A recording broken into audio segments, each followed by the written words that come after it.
Nisa Sabian tampak aktif kembali di Instagram setelah ramai isu selingkuh dengan Ayus Sabian.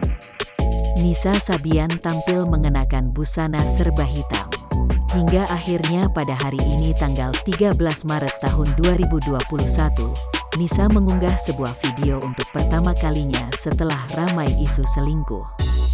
Video tersebut merupakan cuplikan karya terbaru dari Sabian Gambus. Sabian Gambus baru saja merilis karya berjudul Sapu Jagat.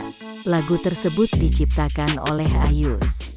Dalam video klip Sapu Jagat tampak ketiga personel Sabian Gambus yakni Nisa, Ayus, dan Kamal.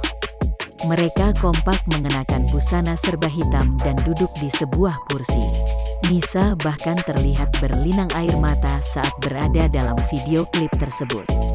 Di akhir video, terdapat tulisan berisi ucapan terima kasih. Sejumlah netter pun menanggapi postingan Nisa. Banyak yang mengapresiasi karya terbaru dari Sabian Gambus. Namun, tak sedikit pula yang justru menyinggung soal tidak adanya klarifikasi dari Nisa terkait isu perselingkuhan.